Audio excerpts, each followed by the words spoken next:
What's up, guys? I want to make this very quick video on how to actually skyrocket your hit rates inside of your ad account. Very, very simple strategy, very quick, very effective. And I want to show you 2 live examples of clients that we've been doing this with. Okay, so first of all, what is this even? We're calling this the hook test. Okay, so the hook test is essentially an image ad test with a super high volume, which is just there solely to increase the hit rates because those are the hooks, the text hooks itself without any visual on the image ad, other than obviously the text in the middle.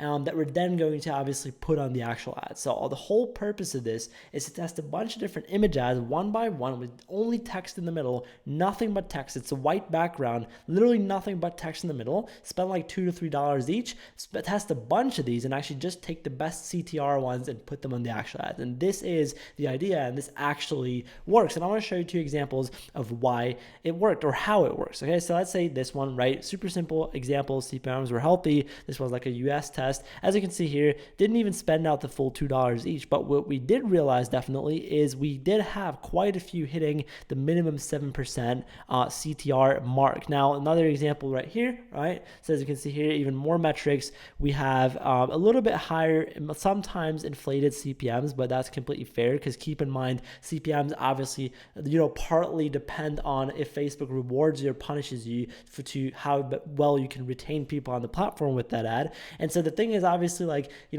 only text on a picture, right? Nothing else but text is not going to really do a good job retaining people. However, what you can realize here is, once again, have a lot that actually did hit the 7% minimum, right? The higher, the better. Okay, so super important that you do hit it, and the only way that you can actually get this, right? Let's phrase it this way: the reason why this works so well and increases hit rates is because imagine otherwise, before we would have known which hooks are good and which hooks are bad, we would have put all of these on image ads or video ads or whatever. So what happened is we would have taken all of these with 0.9, with 1, with 2, with 3, with 4, with 5.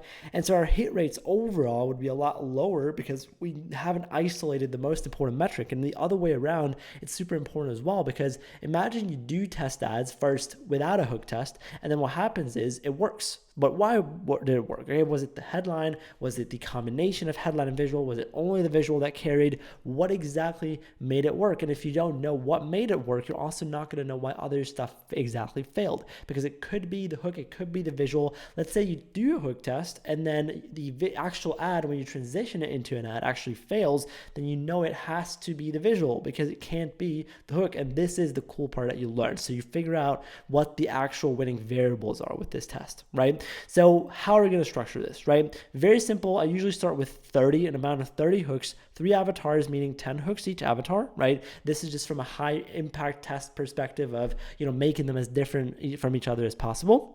And so that's, as you can see here, that's the main goal in the beginning.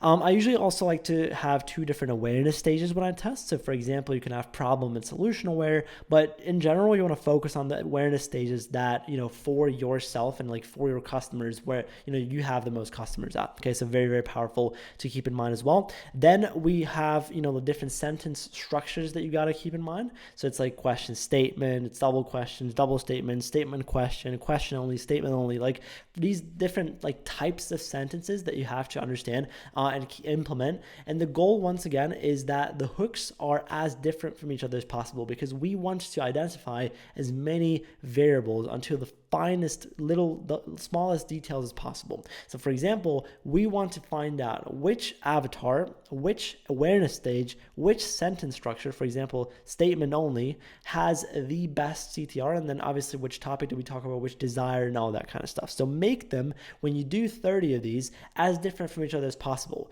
Don't repeat yourself. Don't say the same thing 30 times. Say 30 different things once each. Okay, super important. Now, the only KPIs you're going to look for is 7% click-through rate and a CPM below 70 USD. Okay, so this is all you look for.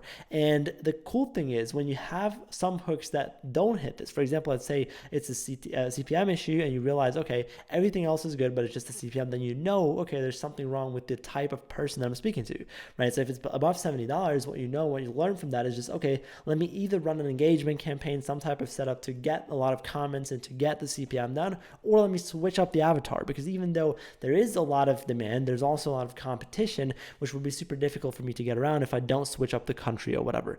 Now, if the CPM is fine, but the CTR is low, it's a different example, because that just means that whatever structure you had, people didn't resonate with it, and you got to change it up. And that was pretty much it for this video. I hope you could learn a thing or two. Just was just a very quick kind of SOP of how you can actually approach the hook test. Thank you so much for giving me your most important asset, which is your attention. I hope you implement this. If not, then you haven't learned anything, right? So actually go ahead and try this. If nothing to lose, go ahead and do this, and then come back to this video and leave a like if it actually worked. All right. Thank you for watching. See you next time. I wish you a beautiful day.